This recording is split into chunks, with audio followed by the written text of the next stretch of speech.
पाकिस्तान के बहुत से इलाके इस वक्त शदीद मौसमी तब्दीलियों का शिकार बन चुके हैं। गिलगित बल्तिस्तान में हीट वेव की कैफियत है, झीलें फट रही हैं और ग्लेशियर्स पिघल रहे हैं। मुकामी आबादियों को छोटे सैलाबों से शदीद नुकसान भी पहुंच रहा है और सूरत हाल इस साल भी दरियाओं में बड़े सैलाब के खदशात पैदा कर रही है। यही सूरत हाल रही तो कोई दो राय नहीं कि इस साल भी पाकिस्तान को भयानक सैलाब का सामना करना पड़ सकता है। लेकिन अफसोस के हुकूमतें मौसमियाती तब्दीलियों से निपटने के लिए कोई मौसर इकदाम नहीं करती। हाँ, लेकिन जब तबाही हो जाती है उसके बाद इमदादी काम ज़रूर होते हैं और जब इमदादी कामों की बात होती है तो पाकिस्तान में हुकूमत का एक महकमा है NDMA, जिसका जिक्र ज़रूर होता है, लेकिन ये NDMA है क्या और इसका काम क्या है और इसकी जिम्मेदारियां क्या है और ये किस तरह से काम करता है, आज इस टॉपिक पर बात करेंगे। और हमारे साथ इस वक्त मौजूद हैं NDMA के एक officer, senior officer Idrees Mehsud साहब, तर्जुमान NDMA हैं। और सर, बहुत शुक्रिया आपके कीमती वक्त का। सर, मौसमियाती तब्दीलियां इस वक्त तेज़ी से चल रही हैं। अगस्त का महीना जारी है और मुल्क भर में मानसून बारिशों का सिलसिला भी जारी है। मौजूदा स्पेल कब तक जारी रहेगा और कौन कौन से इलाके ज़्यादा मुतासिर हो सकते हैं?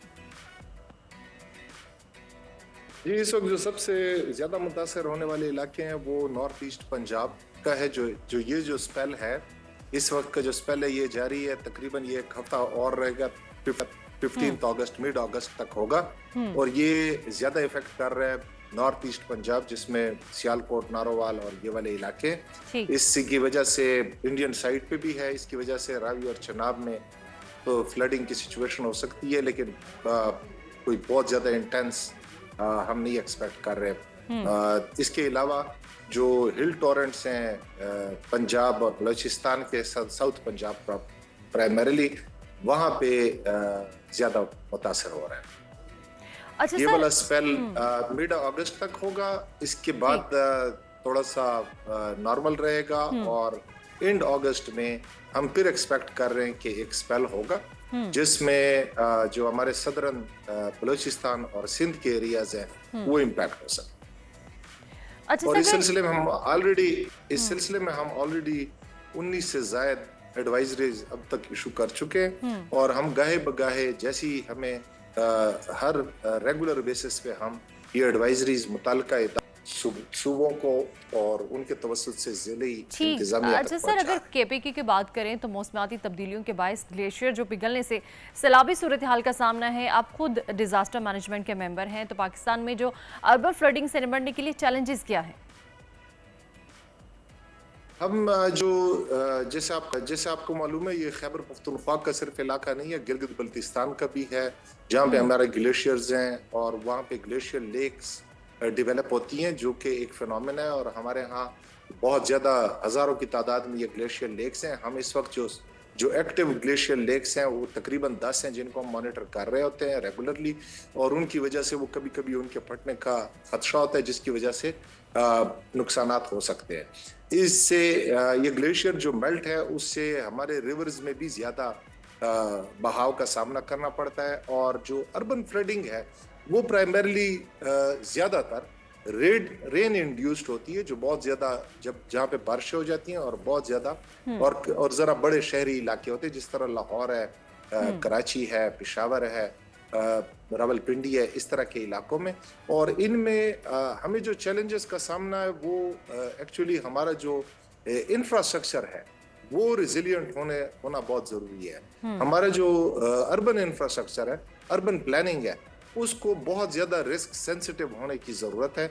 और उसमें ताकि वो अब जो हमारे हिस्टोरिकल सिनेरियोज हैं वो ज़्यादातर रेलेवेंट नहीं रहे इस क्लाइमेट चेंज की वजह से।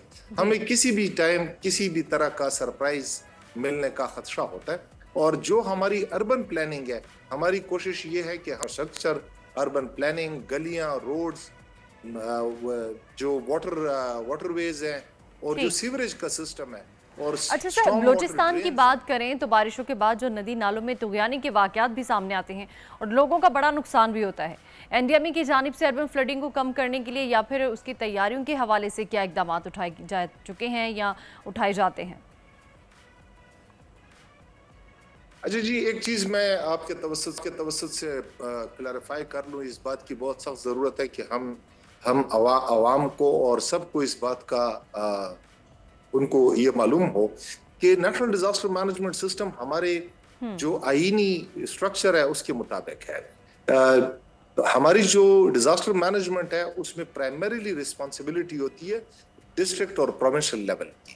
जो जिली अर्बन एरियाज नॉर्मली जिली सतह पे होते हैं और जिले का काम होता है कि वो उसका सारा बंदोबस्त करे और वहां पे अपनी अमली इकदाम करे। उसके बाद अगर वो इस हद तक शदीद हो कि वो जिली या सूबाई हुकूमत उनकी इस्तेदाद से बाहर हो, तो फिर नेशनल डिजास्टर मैनेजमेंट अथॉरिटी और नेशनल डिजास्टर मैनेजमेंट सिस्टम में national disaster management authority intervene करती है।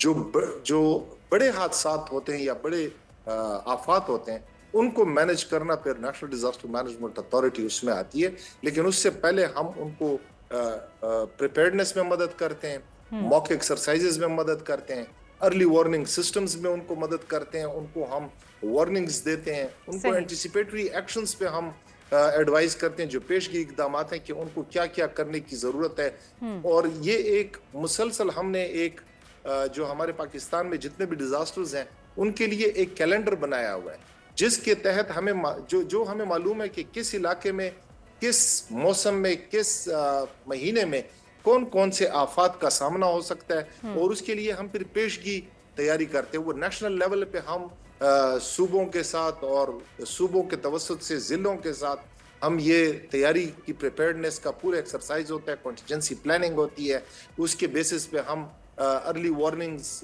डिसमिनेट करते हैं। कम्युनिटीज को प्रिपेयर करना प्रोविंसेस और डिस्ट्रिक्ट्स का काम है, और उसके तहत हम जो पेशगी इकदाम हैं वो उनको उन पे मेक श्योर करते हैं कि वो जो जिले हैं या सूबे हैं, ह्यूमैनिटेरियन कम्युनिटीज हैं, जो भी हमारे स्टेक होल्डर्स हैं, वो उन इकदाम। तो सर अगर सिंध की बात की जाए तो 13 और 14 अगस्त को तेज़ बारिशों की पेशगोई की गई है। हम अक्सर देखते हैं कि मानसून बारिशों के हवाले से आप लोग अलर्ट जारी करते हैं, तो क्या अगस्त के महीने में सिंध में अर्बन फ्लडिंग का खदशा बरकरार है? अर्बन फ्लडिंग का खदशा चूंकि हम प्रेडिक्शंस ये बताती हैं, फोरकास्ट ये बताती हैं कि साउथ सिंध में बारिशों का इम्कान है, तो इसको रूल आउट नहीं किया जा सकता कि वहाँ पे अर्बन फ्लडिंग होगी। लेकिन हमारी उम्मीद है कि जो ज़िली इंतज़ामिया है, जो कराची की, हैदराबाद की, वो ज़्यादा प्रिपेयर्ड है और उनको हमने काफ़ी मदद की भी है, हमने उनकी प्रिपेयर्डनेस में, उनकी प्लानिंग में।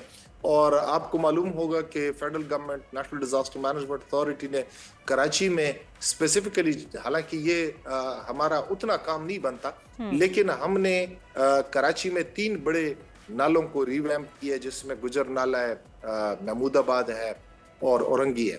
इनकी वजह से आप जो 2020 में जो अर्बन फ्लडिंग हुई थी कराची में, अब हम उम्मीद करते हैं, आपने नोट भी किया होगा कि इसके बाद काफी बारिशें हुई हैं, लेकिन उस तरह की सूरत हाल का सामना नहीं करना पड़ा।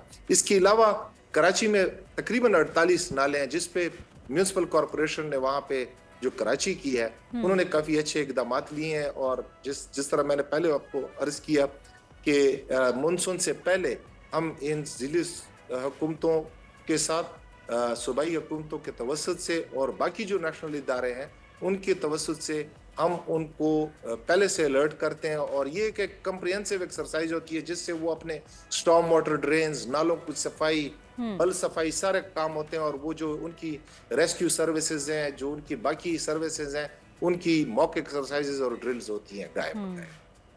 इस सिलसिले में एक और मैं आपको बताता चलूं कि नेशनल डिजास्टर मैनेजमेंट अथॉरिटी ने वज़ीर आज़म की डायरेक्शंस पे प्रोविंशियल जो कोऑर्डिनेशन मैकेनिज्म है उसको काफी स्ट्रॉन्ग किया हुआ है। अच्छा। हमने प्रोविंशियल कोऑर्डिनेशन सेल बनाया हुआ है एनडीएमए में, और उसके साथ साथ हमने एक डिजास्टर मैनेजमेंट कोऑर्डिनेशन फोरम बनाया हुआ, जिसमें सारे प्रोविंसेस के डीजीज जो पीडीएमएस के हैं, वो चेयरमैन एनडीएमए और नेशनल अथॉरिटी मिलके गाहे बगाहे ये सिचुएशन की असेसमेंट करते हैं, डायरेक्शंस देते हैं, जो भी इश्यूज होते हैं वो रिजॉल्व करते हैं। इसके अलावा आखिर में मैं आपसे जानना चाहूँगी कि मौसमियाती तब्दीलियों के बायस पाकिस्तान तो मुतासिर है, मगर बतौर शहरी हमें कौन सी जिम्मेदारियों को पूरा करने की ज़रूरत है?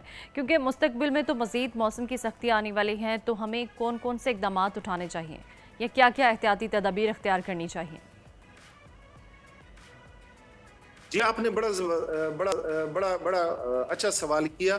आपके तवज्जुह से मैं बताता चलूं, अपने अवाम से गुजारिश भी करूंगा कि हमने एक एंटिसिपेटरी एक्शंस गाइडलाइंस जो पेश की इकदाम की गाइडलाइन वो NDMA की वेबसाइट पे भी मौजूद है। उसमें हमने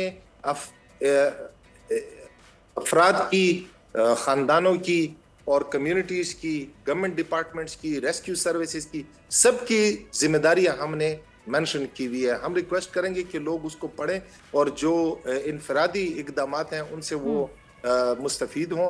इसके अलावा आपको मालूम होगा कि नेशनल इमरजेंसीज ऑपरेशन सेंटर जो नेशनल डिजास्टर मैनेजमेंट अथॉरिटी के हेडक्वार्टर में है, वो एक कॉम्प्रिहेंसिव अर्ली वार्निंग मैकेनिज्म है, कोऑर्डिनेशन मैकेनिज्म है, मॉनिटरिंग मैकेनिज्म है। उसके तहत हमने एक NDMA की ऐप बनाई हुई है जिसमें हम आवाम को गाहे बगाहे वार्न भी करते हैं, गाइड भी करते हैं, उनसे रिक्वेस्ट भी करते हैं। वो उसको मैं रिक्वेस्ट करूंगा कि आवाम उससे मुस्तफीद हों और उसको रेफर किया करें, वो डाउनलोड करें।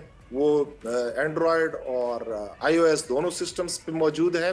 के अलावा NDMA की जो वेबसाइट है उससे भी फ़ायदा उठाएं। PDMAs की जो DDMAs की जो वार्निंग्स हैं उनसे मुस्तफीद हो। जी बिल्कुल, तर्जुमान NDMA अदरीस महसूद साहब हमारे साथ मौजूद थे। सर, बहुत शुक्रिया आपके वक्त का और बहुत सारी इन्फॉर्मेशन उन्होंने हमारे साथ शेयर की। यकीनन हम एज अ शहरी, पाकिस्तानी शहरी होने के नाते हमारा भी ये फ़र्ज़ बनता है कि सिर्फ हमें इदारों पर इन्हिसार नहीं करना चाहिए, ख़ुद भी एहतियाती तदाबीर और ऐसे इक़दाम करने चाहिए जिससे हमारा माहौल और इर्द गिर्द की जो चीज़ें हैं वो अच्छी रहें और बरकरार रहें और किसी भी नुकसान का सामना ना करना पड़े। सब्सक्राइब करें और बेल दबाएं ताकि कोई खबर रह न जाए।